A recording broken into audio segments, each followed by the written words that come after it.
After a night of this, are you safe to drive the next morning?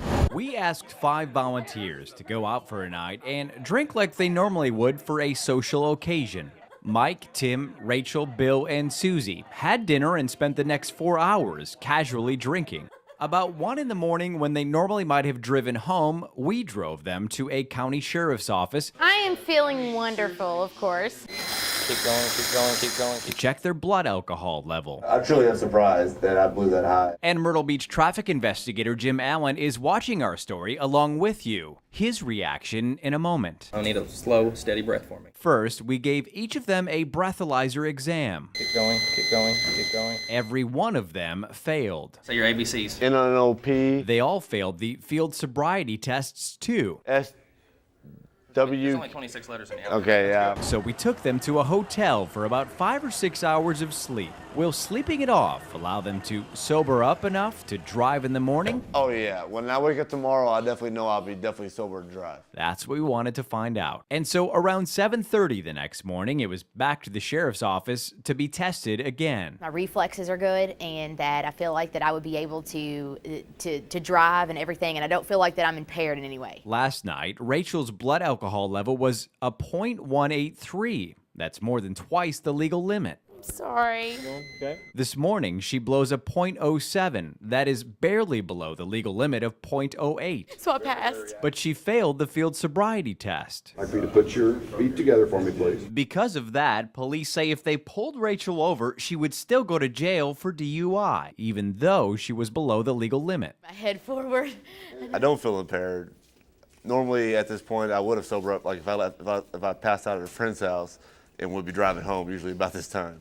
Because I have a dog to go let out. Keep going, keep going, keep going. Last night, Mike's blood alcohol level was a .156. Take a deep breath, blow it out slow. This morning, it had dropped to a .069. Again, barely below the legal limit, but he too failed the finger-to-nose test and would be charged with driving under the influence. Don't fall asleep. I truly am surprised that I blew that high after hours of not drinking. How do you feel right now?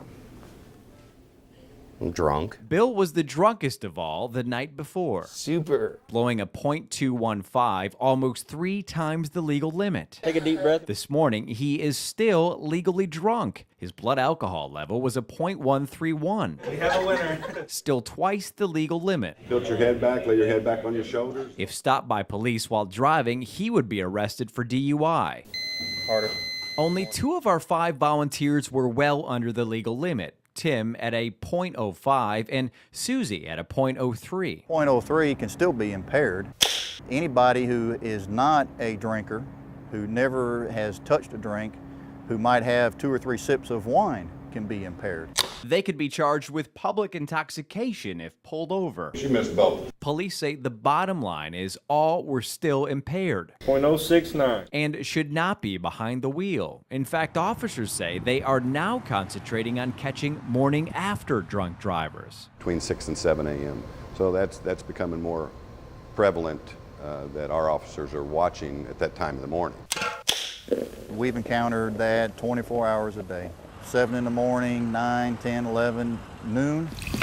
People going to lunch, having cocktails for lunch, carrying over into 2 or 3 in the afternoon. It's a 24-hour thing. I went to bed probably 3 hours earlier than I normally would, so that I'm borderline and went to bed early, which was 2 o'clock, kind of concerns me. Keep going, keep going, keep going. And our test was a huge learning lesson for this group. It'll change me for sure. Hopefully I will stay longer and sleep longer next time before I decide to drive anywhere. Is it concerning to you that people didn't realize how drunk they'd be the next morning? Yeah, Keep going, keep going, keep going. it was surprising that people just I don't think they really understand that just because your actions the night before won't carry over to the next day. And hopefully a lot of people will get a new perspective. You got to do it, get a designated driver or take a cab, find some way to get home without causing a risk to yourself or somebody else. That advice could save a life or at least help cut your insurance costs. South Carolina had over $5 billion worth of damage paid out by insurance companies, and people want to know why our insurance rates are so high. because South Carolina is a very high-risk driving state. Normally I would have woke up, like I said, you know, on a friend's couch or something when I drove, and now I realize that's Need to count backwards from 65 to 51. not the wise decision. 65 to what? I mean, those things are just, they're killing us. And hopefully things, if we can get people to change their attitude, hopefully the fatalities will drop. And that's what we're trying to pursue.